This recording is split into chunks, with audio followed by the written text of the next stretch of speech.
আসসালামু আলাইকুম। আজকের ক্লাসে স্বাগত। শিক্ষার্থীরা, আজকে আমরা যে বিষয়টি নিয়ে আলোচনা করব নিশ্চয় তোমরা স্ক্রিনে বা পর্দায় বই দেখে তোমরা অনুভব করতে পেরেছো।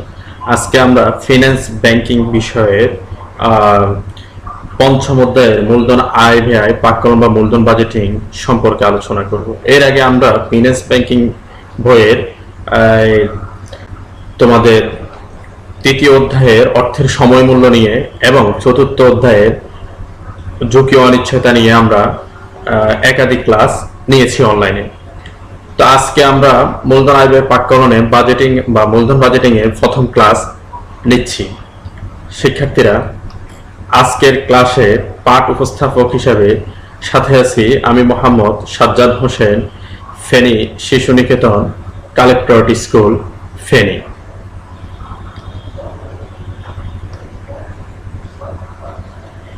প্রিয় শিক্ষার্থীরা, আজকে এই পঞ্চম অধ্যায়ের আলোচনা শেষে বা আলোচনা থেকে আমরা যা যা জানতে পারবো সেসব বিষয়গুলো হলো মূলধন বাজেটিং এর ধারণাটা আমরা ব্যাখ্যা করতে পারবো, মূলধন বাজেটিং এর গুরুত্বটা আমরা বিশ্লেষণ করতে পারবো, মূলধন বাজেটিং এর বিভিন্ন কৌশল প্রয়োগ করতে পারবো, মূলধন বাজেটিং এর পদ্ধতি সমূহ সম্পর্কে আমরা জানবো। শিক্ষার্থীরা, নিচে তোমরা কিছু ছবি লক্ষ্য করতেছ। একটি ফ্রিজ, একটি সেলাই মেশিন, হুইল চেয়ার এবং অর্থাৎ চুল কাটার ইলেকট্রিক যে মেশিনগুলো রয়েছে এগুলো। শিক্ষার্থীরা, মুদি দোকানের জন্য একটি প্রেস অথবা কনফেকশনের জন্য দোকানের জন্য একটা প্রেস ক্রয় করতে পারে, দরজা দোকানের জন্য একটা সেলাই মেশিন ক্রয় করতে পারে এবং সেলুনের জন্য হুইল চেয়ার চুল কাটার মেশিনের প্রয়োজন হতে পারে। এই যে মুদি দোকানের জন্য প্রেস এবং দর্জি দোকানের জন্য সেলাই মেশিন এবং তোমার সেলুনের জন্য হুইল চেয়ার এবং চুল কাটার মেশিন ক্রয় করা হয়েছে, এগুলা মূলধন বাজেটিং প্রক্রিয়ার একটা অংশ। শিক্ষার্থীরা, বিস্তারিত আমরা আলোচনায় জানতে পারবো। শিক্ষার্থীরা, প্রথমে আমাদের যে কোনো ব্যবসা আরম্ভ করার জন্য যেটি প্রয়োজন সেটি হচ্ছে অর্থের প্রয়োজন। আর এই অর্থ থাকে ব্যবসায়িক ভাষায় আমরা বলে থাকি মূলধন। অর্থাৎ যখন আমরা এই অর্থটাকে ব্যবসায় বিনিয়োগ করব তখন সেটা আমরা মূলধন বলে থাকি। আমাদের যে কোনো ব্যবসা শুরু করার জন্য অর্থ বা মূলধনের অবশ্যই কি প্রয়োজন আছে। শিক্ষার্থীরা, মূলধন বাজেটিংটা কি? মূলধন বাজেটিংটা হচ্ছে বিনিয়োগ সিদ্ধান্ত গ্রহণের জন্য একটি প্রক্রিয়া যার মাধ্যমে প্রতিষ্ঠান নগদ আন্তঃপ্রবাহের সাথে বহিঃপ্রবাহের তুলনা করে বিনিয়োগটির গ্রহণযোগ্যতার বিষয়ে সিদ্ধান্ত গৃহীত হয়। শিক্ষার্থীরা, যে কোনো ব্যবসায়িক প্রতিষ্ঠান অর্থাৎ দীর্ঘমেয়াদী বিনিয়োগের ক্ষেত্রে একটা বিনিয়োগ সিদ্ধান্ত নিতে হয়। অর্থাৎ ব্যবসায়ীটা কি আদৌ কি যে বিনিয়োগটা করতেছে তা লাভজনক হবে, তার প্রকল্পটি যে ক্ষেত্রে বিনিয়োগ করতেছে সেটা কি লাভজনক হবে কি হবে না, এইসব বিষয়গুলো নিয়ে বিনিয়োগকারীকে একটা সিদ্ধান্ত উপনীত হয়। আর এই সিদ্ধান্ত গ্রহণের জন্য তাকে মূলধন বাজেটিং প্রক্রিয়ায় যেতে হয়। অর্থাৎ যে প্রতিষ্ঠানের মূলধন বাজেটিং প্রক্রিয়া যত বেশি ভালো, সেই প্রতিষ্ঠান তত বেশি বা সেই প্রকল্পটি তত বেশি লাভজনক বলে বিবেচিত হবে। আর যেটার মূলধন বাজেটিং প্রক্রিয়া ভালো নয় বা মূলধন বাজেটিং এ কোনো ধরনের ঘাটতি ছিল, সেই ক্ষেত্রে ওই ব্যবসায়ী প্রতিষ্ঠানটি ব্যর্থ হতে পারে বা প্রকল্পটি ব্যর্থ হতে পারে। তো শিক্ষার্থীরা, মূলধন বাজেটিং এর সঙ্গে আমাদের যেসব বিষয় যেগুলো জড়িত সেটা হচ্ছে জমি, দালান কোঠা, যন্ত্রপাতি ইত্যাদি ক্রয়। এছাড়া জমি, দালান কোঠা, আসবাবপত্র, যন্ত্রপাতি ইত্যাদি স্থায়ী সম্পত্তির প্রতিস্থাপন ব্যয়, এগুলো মূলধন বাজেটিং এর সাথে সম্পর্কিত। শিক্ষার্থীরা, উৎপাদন পদ্ধতির আধুনিকায়ন, নতুন পণ্য বাজারে আনায়ন, এগুলো তোমার মূলধন বাজেটিং প্রক্রিয়ার সাথে সম্পর্কিত। তো আমরা এখন মূলধন বাজেটিং এর গুরুত্বটা কেন সেই বিষয় সম্পর্কে আমরা জানবো। মূলধন বাজেটিং এর গুরুত্বের প্রথম যে বিষয়টা সেটা হচ্ছে মুনাফা সংক্রান্ত বিষয়। এই যে আমরা ছবিতে লক্ষ্য করলাম একটা প্রেস ক্রয় মুদি দোকানের জন্য। হ্যাঁ, মুদি দোকানের জন্য যিনি প্রেস ক্রয় করেছেন, এই প্রেসটি তিনি নিশ্চয় চিন্তা করেছেন তার আশেপাশে অর্থাৎ ঠান্ডা পানীয় বা আইসক্রিমের চাহিদা বেশি। এই লক্ষ্যে তিনি একটা ফ্রিজ ক্রয় করে সেখানে তিনি আইসক্রিম বা তোমার ঠান্ডা পানীয় রাখলে সেক্ষেত্রে তিনি হয়তো অধিক মুনাফা বা অধিক বিক্রি হবে, সেক্ষেত্রে তার অধিক মুনাফা হবে। এই বিষয়টি তিনি বিবেচনা করে এই যে ফ্রিজ কেনার সিদ্ধান্ত নিয়েছেন, অর্থাৎ এইখানে এই মূলধন বাজেটিংটা করেছেন, ফ্রিজ কেনার জন্য মূলধনটা বাজেট করেছেন। কিন্তু সেই ক্ষেত্রে যদি তিনি যদি যে লক্ষ্য নিয়ে করেছেন সেক্ষেত্রে তার যদি ঠান্ডা পানীয় বা আইসক্রিমের চাহিদা কমে যায় বা না থাকে, অথবা অন্য কোনো কারণে যদি কমে গিয়ে থাকে, সেই ক্ষেত্রে তার মুনাফা ঘাটতি পড়তে পারে, তার মূলধন বাজেটিংটা ব্যর্থ হতে পারে। এজন্য মুনাফা সংক্রান্ত বিষয়টিও মূলধন বাজেটিং এর ক্ষেত্রে গুরুত্ব বহন করে শিক্ষার্থীরা। এরপর বিনিয়োগের বিশাল আকার। বিনিয়োগের বিশাল আকার বলতে এখানে আমরা ব্যবসায়ের অনেক সময় বড় বড় ধরনের, যেমন আমরা কি করতে পারি, ঢাকার অদূরে একটা জায়গায় বড় একটা আমরা এই কারখানা স্থাপন করব। তো সেখানে আমরা কি করলাম, তোমার কারখানা স্থাপন করেই ফেলছি এই আশা নিয়ে যে সেখানে গ্যাস বিদ্যুৎ সরবরাহ এখন না থাকলেও সরকার কিছুদিনের মধ্যে হয়তো অনুমোদন দিবে, গ্যাস বিদ্যুৎ সবকিছু পাবে। কিন্তু যখন তুমি কারখানাটা স্থাপন করলে তখন হঠাৎ করে সরকার বললো যে না, 5 বছর বা 10 বছরের জন্য কোনো প্রকারের বিদ্যুৎ সংযোগ ওই অঞ্চলে দিবে না। সেই ক্ষেত্রে তোমার কারখানাটি হয়তো তুমি ব্যাংক থেকে লোন নিয়ে অথবা ঋণ করে নিয়েছ, কারখানাটি দিয়েছ। সেক্ষেত্রে তোমাকে এই 5 বছর বা 10 বছর পর্যন্ত ব্যাংকের সুদটা দিতে হবে, এবং তোমাকে যে এই যে টাকাটা তোমার দিতে হচ্ছে বা ব্যয়টা হচ্ছে, অথবা নিজের টাকা দিয়ে করলেও তোমার এই যে 5 বছর পর্যন্ত তোমার যে বিনিয়োগটা করেছো, এত বড় বিনিয়োগ, সেটা তুমি আর এখন বন্ধ করে দিতে পারছো না। এখন যদি তুমি, কারণ হচ্ছে তোমার এটা এখন একটা ঝুঁকিপূর্ণ একটা ব্যবসায়, অর্থাৎ তোমার এটা যে অলাভজনক বা এখান থেকে যে তুমি উৎপাদন প্রক্রিয়া চালাতে পারবে না, সেটা একটা প্রচার প্রসারিতা, এটা বিক্রিও করতে পারতেছ না। এই যে বিশাল অঙ্কের একটা তোমাকে মাসুল দিতে হচ্ছে বিনিয়োগের বিশাল আকারের উপর ডিফেন্স করার ক্ষেত্রে, আমরা আগে আমাদেরকে মূলধন বাজেটিং প্রক্রিয়া সম্পর্কে গুরুত্বটা এখানে জানতে হবে। আমরা যে বিনিয়োগ করব সেক্ষেত্রে আসলে কি আমরা পাবো কি পাবো না, এই বিষয়টা মূলধন বাজেটিং এর গুরুত্ব বহন করে।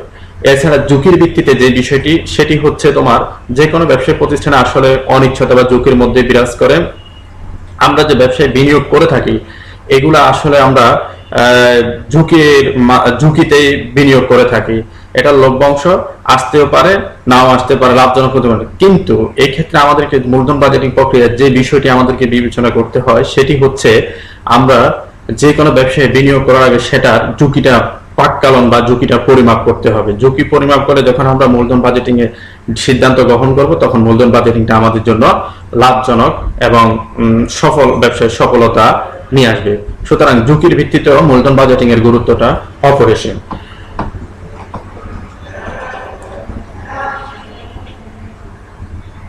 শিক্ষার্থীরা,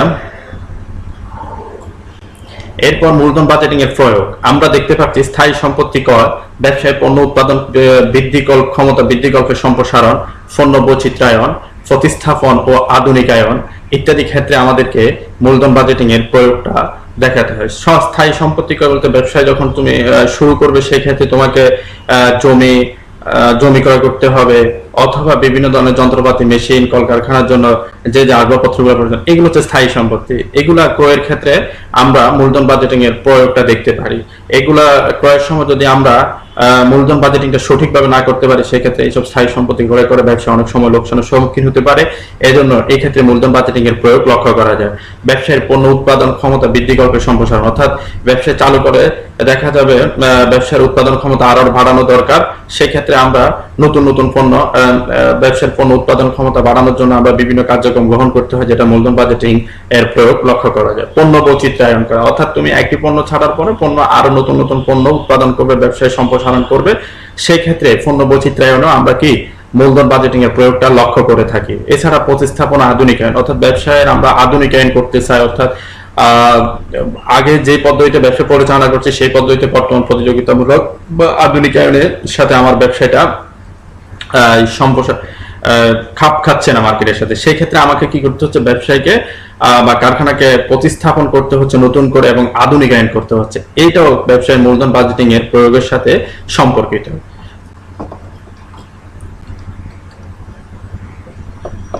শিক্ষার্থীরা, মূলধন বাজেটিং এর প্রক্রিয়াটা মূলধন বাজেটিং প্রক্রিয়ায় আমরা নগদ প্রবাহ পাককালন করতে পারি এবং বার্তা হার নির্ধারণ করে আমরা মূলধন বাজেটিং প্রক্রিয়াটা অবলম্বন করতে পারি। এছাড়া মূলধন বাজেটিং এর পদ্ধতি নির্বাচন ও প্রয়োগ করে আমরা মূলধন বাজেটিং প্রক্রিয়াটা নির্ধারণ করতে পারি। শিক্ষার্থীরা, মূল আলোচনার যে বিষয়টি সেটি হচ্ছে আমরা মূলধন বাজেটিং এর পদ্ধতি সমূহ যেটা দিয়ে আমরা মূলধন বাজেটটা করে থাকি, সেখানে মূলধন বাজেটিং এর 4টি প্রক্রিয়া রয়েছে। একটি হচ্ছে গড় মুনাফা হার পদ্ধতি, একটি হচ্ছে ফেব্যাক সময় পদ্ধতি, নিট বর্তমান মূল্য পদ্ধতি, অভ্যন্তরীণ মুনাফা হার পদ্ধতি। গড় মুনাফা হার পদ্ধতিটা হচ্ছে accounting rate of return method, অর্থাৎ এটাকে ARR সংক্ষেপে ARR বলা হয়। ফেব্যাক পিরিয়ড, ফেব্যাক সময়টাকে বলা হয় ফেব্যাক পিরিয়ড মেথড। নিট বর্তমান মূল্য পদ্ধতিকে বলা হয় নিট প্রেজেন্ট ভ্যালু মেথড বা NPV। অভ্যন্তরীণ মুনাফা হার পদ্ধতিকে বলা হয় IRR internal rate of return method, অর্থাৎ অভ্যন্তরীণ মুনাফা হার পদ্ধতি। শিক্ষার্থীরা, এই যে নবম দশম শ্রেণীর সিলেবাসে আমরা এই 4টি পদ্ধতির মধ্যে 2টা পদ্ধতির অঙ্ক সাধারণত বোর্ডে এসে থাকে বা বিভিন্ন পরীক্ষায় এসে থাকে, আর আমাদের পাঠ্য বইয়েও অর্থাৎ 2টি পদ্ধতির অঙ্ক নিয়ে আলোচনা করা হয়েছে বা গাণিতিক সমস্যা সমাধান করা হয়েছে। সেটি হচ্ছে গড় মুনাফার পদ্ধতি ARR এবং ফেব্যাক সময় পদ্ধতি ফি নিয়ে আলোচনা করা হয়েছে এবং গাণিতিক সমস্যার সমাধান করা হয়েছে। তো আজকে আমরা গড় মুনাফা হার পদ্ধতি এবং ফেব্যাক সময় পদ্ধতির সূত্রগুলো সম্পর্কে ধারণা লাভ করব।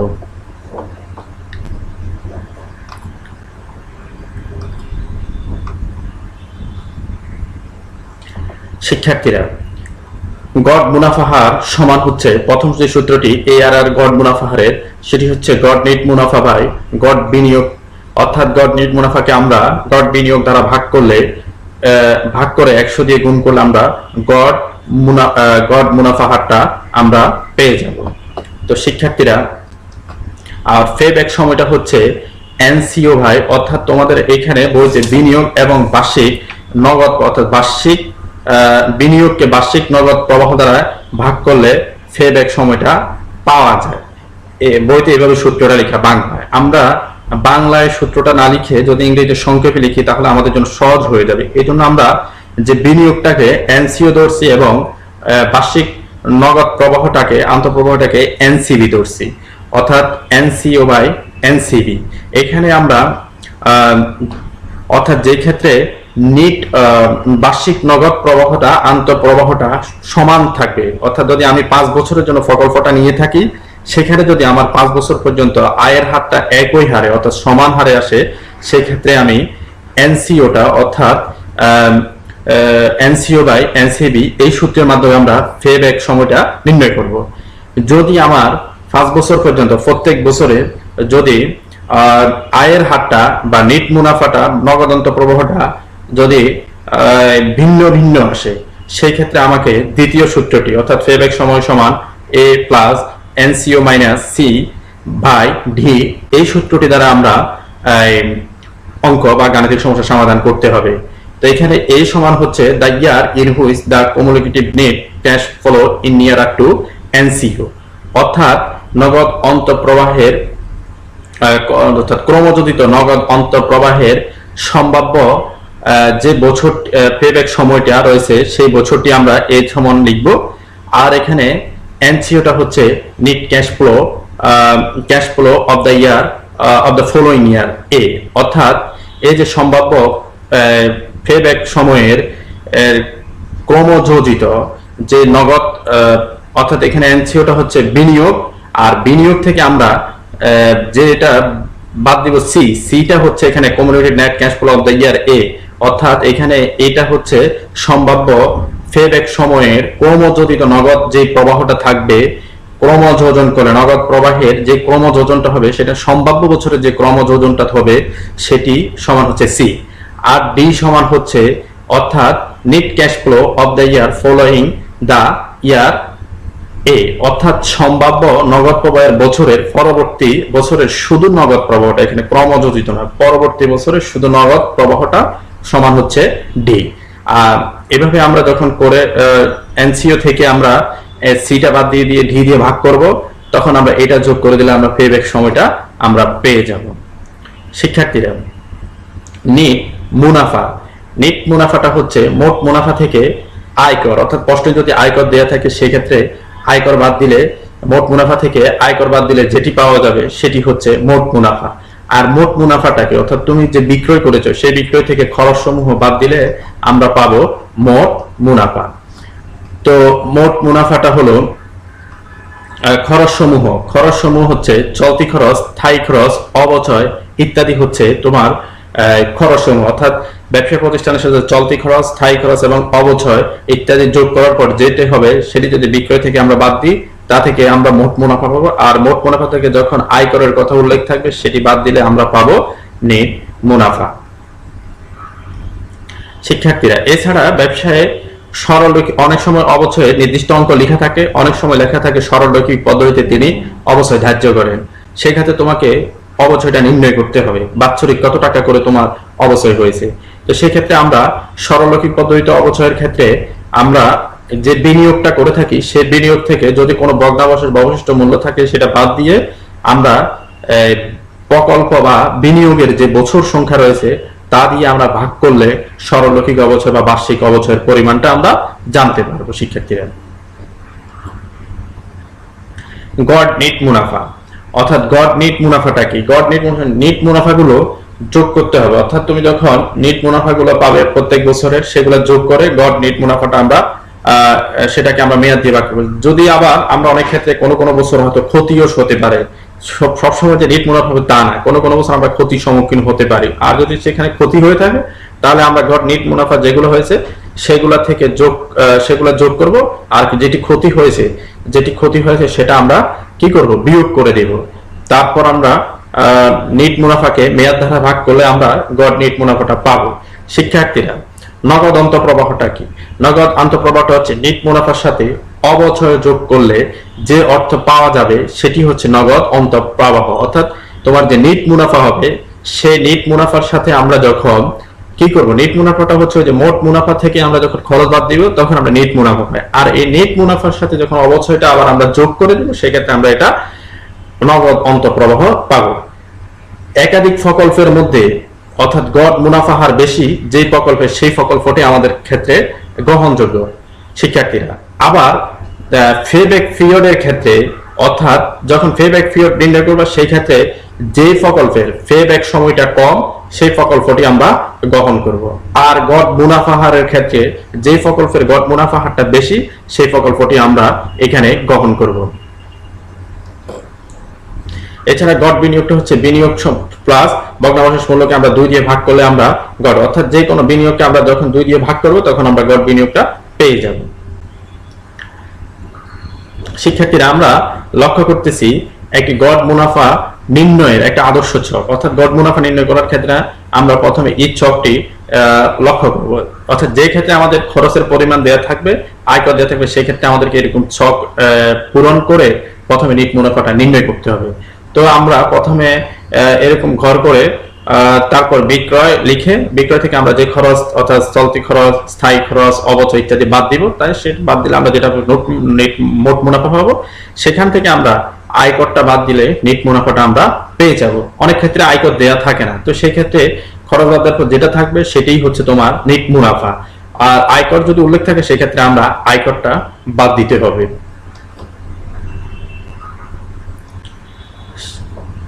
শিক্ষার্থীরা, আয় বলতে আমরা যেটিকে বুঝি সেটি হচ্ছে বিক্রিত অর্থ হতে বিক্রয়কৃত অর্থটাই বা অর্জিত অর্থটাই হচ্ছে আমাদের আয়। ব্যয় বলতে কাঁচামাল খরচ, বিক্রয় খরচ এবং অবচয় সহ অন্যান্য খরচকে আমরা তোমার বুঝে থাকি। আয় থেকে আমরা ব্যয় বাদ দিলে পাবো মোট মুনাফা। আবার মোট মুনাফা থেকে আমরা যখন কর বাদ দিব তখন পাবো নিট মুনাফা। নিট মুনাফার সাথে আমরা অবচয় যোগ করলে পাবো নগদ অন্তঃপ্রবাহটা। শিক্ষার্থীরা, তো আজকে আমরা ক্লাসের প্রায় শেষ পর্যায়ে চলে এসেছি। আজকে তোমাদেরকে আমি কিছু বাড়ির কাজ দিতে চাচ্ছি। সেটি হচ্ছে, প্রথম প্রশ্নটা হচ্ছে এগুলা মানে অর্থাৎ থিওরি, তোমরা এগুলা সংজ্ঞাগুলো বাসায় নির্ণয় করবে এবং পড়বে। যদি তোমরা এই প্রশ্নগুলোর উত্তরগুলো নিজে নিজে করতে পারো সেই ক্ষেত্রে তোমার জন্য গাণিতিক সমস্যা সমাধান করা এবং সূত্রের প্রয়োগ করা অনেক ক্ষেত্রে সহজ হয়ে যাবে। তো আজকে যে প্রশ্নগুলো আমি দিয়েছি সেগুলো হচ্ছে নগদ অন্তঃপ্রবাহ নেট মুনাফার পার্থক্য নির্ণয়কারী উপাদানটি ব্যাখ্যা করো, মূলধন বাজেটিং এর অনুমান নির্ভর কেন, মূলধন বাজেটিং এর পদ্ধতি কয়টি ও কি কি, প্রতিষ্ঠানের পেব্যাক সময় নির্ধারণ করেন কারা, মূলধন রেশনিং বলতে কি বোঝায়, মূলধন বাজেটিং সবসময় ঝুঁকিপূর্ণ সিদ্ধান্ত ব্যাখ্যা করো, মুনাফা অর্জনের মূলধন বাজেটিং এর ভূমিকা কি ব্যাখ্যা করো।